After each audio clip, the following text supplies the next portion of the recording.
주식이나 코인처럼 이제 실시간 중계, 주간 동향 이런 거 옛날에 많이 지금도 많이 하잖아요. 네. 주간으로 이게 올랐다 내렸다 이런 거 나오니까 사람들이 되게 조바심을 느끼는 것 같아. 뭔가 이렇게 주식화된 느낌이에요. 매일 뭐가 이렇게 뉴스가 카톡방에 축축 뿌려지고 하니까.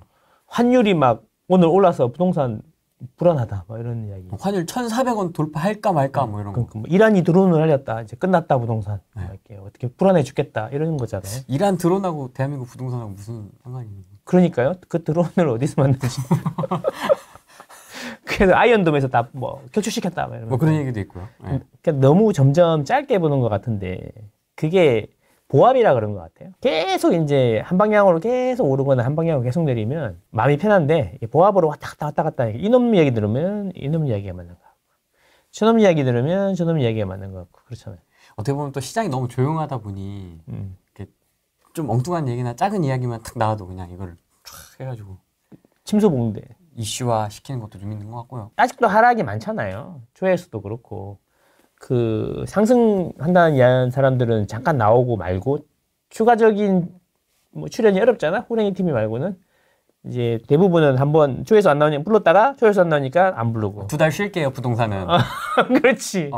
부동산 안 불러요 앞으로 당분간. 예, 쉴게요. 그리고 불러도 이제 뭐 맨날 이렇게 조회수 뭐 그 메테오 떨어지고 뭐 해프탄 떨어지고 보석그룹 올라오고 이런 분들 아니면 안 되잖아. 네. 그치. 근데 그분들도 자주 나오니까 좀 식상하면 안 되잖아, 이게. 식상하면 안 되니까 단기적인 거, 뭐 이렇게 요만한 이야기 갖고 와갖고 되게 크게 해가지고 이제 망한다. 뭐 이렇게 상반기에 망한다. 안 망하네? 그럼 총선 이후에 위험한 신호 온다. PF 터진다. PF 터진다. 막 뇌관이라고, 뇌관 터진다. 뇌관. 연말에 급락할 건데, 원래 올해 초부터 급락해야 되는데, 정부가 막고 있었다. 네, 막고 있었다. 그러니까 이제 이게 정부가 계속 막기는 힘들 거니까, 연말 되면 폭락할 거다. 그런 와중에도 이제 그 강의도 팔아야 되고, 그 사람들도 먹고 살아야 되니까, 멤버십도 해야 되고 하니까, 그런 와중에도 기회가 오는 곳이 있으니까 내 입을 주목하고 있어라. 그때가 되면 나한테 돈을 태우면 알려주겠다. 이런 식으로 이제 양동작전으로 이렇게 가는 거잖아. 이게 방향 한쪽으로만 계속 밀다가 보면은 이제 올라버리면 이제 밥그릇이 이제 힘들잖아. 한쪽으로만 줏대 있게 하시는 분도 있지. 줏대 있으신 분 있잖아. 옛날부터 계속 수십 년간 하락만 외치시는 분도 있고, 뭐 미국에 가도 주식 계속 내린다고 하는 사람도 있고, 줏대가 있는 사람도 있지만 이제 항상 이게 벌어먹고 살아야 되기 때문에 이렇게 가능성을 약간 열어놔야 되잖아요. 이 신호가 오면 사야 된다 이런 느낌인데 그 신호는 나한테서만 나온다. 알 수 있다. 뭐 이런 느낌이잖아요. 정부의 격차를 해소해야 되니까 그 격차 해소는 나만 할 수 있다. 요만한 거 뭐 60대가 많이 팔아서 집이 내린다 이런 주장도 하시던데. 60대가 많이 팔면 집값이 내리는 겁니까? 지금 내리고 있어요? 60대가 지금 많이 팔고 있습니까? 뭐 그렇대요. 네. 60대가 파는 비중이 높다. 뭐 그렇더라고. 그런 이야기 하시더라고. 갑자기 왜 인구 세대 이야기를 갑자기? 그러니까 이제 인구 이야기로 이제 막 조회수가 쫙 빨렸잖아. 이렇게.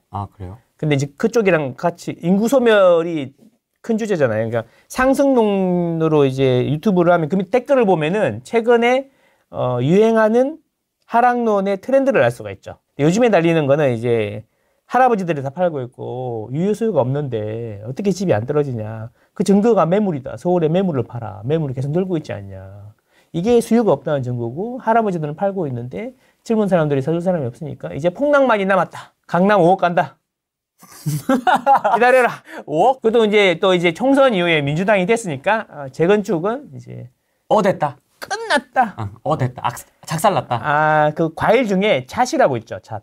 호두, 잣 됐다. 견과류죠? 견과류 됐다. 제 이야기는 이제 너무 이게 짧게 보고 이렇게 시장에 큰 영향을 주기가 힘든 거를 짧게 보면은 작은 게 커 보이잖아. 큰 호수가 있는데 호수에다가 요만한 돌멩이 하나씩 톡톡 던지는데 그게 호수에 엄청난 변화를 일으키거나 이런 건 아니잖아요. 근데 그 순간만 보면은 돌멩이 하나 던지는 거 말고는 큰 변화가 없어 보이잖아.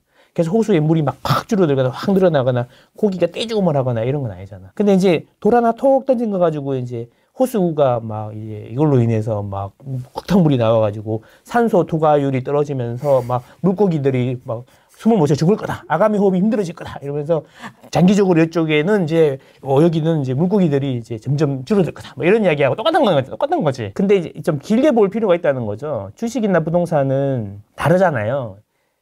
특히 이제 필수제잖아. 부동산은 필수. 이거를 몰라. 필수제이기 때문에 당신이 싫든 좋든 간에 무조건 집이 있어야 돼.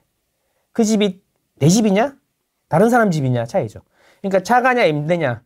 무조건 선택을 강요하는 게 아니고 선택을 해야 되는 거지. 내가 오늘 자야 되니까 집에 가서. 네. 그죠? 그게 필수제이기 때문에 무조건 참여를 해야 돼, 시장을. 근데 주식이나 코인은 내가 시장에 참여 안 해도 상관없잖아. 사는데 아무 지장이 없잖아. 삼성전자 주식이 없다고 잠을 못 자? 그쵸? 밥을 먹는 건 아니잖아요. 그러니까 이제 여기는 심리에 의해서 기대 수익률에 좀 더 민감하고 단기적인, 그리고 거래 비용이 작잖아. 그냥, 화장실 앉아가지고 막 클릭만 몇 번 하면은 뭐 이렇게 되잖아요. 쉽게 얘기하면 회의하다가, 뭐 내가 막 바이오 주식을 샀는데 회의하고 있는데 뉴스가 딱 뜨는 거지. 바이오 이제 망했다. 그러면 팔아야 되잖아. 큰일 났잖아. 내가 몰빵했는데. 그러면 이제 부장님한테, 부장님 왜? 배가 화장실 좀. 이제 갔다 와. 큰일 치르지 말고 갔다 와. 그러면 가서 이제 막 팔고 이제 이러고 그냥 와가지고 딱 앉아서 보는데 또 보니까 방금 그 뭐도 오보로 밝혀져. 부장님 갔다 올게요.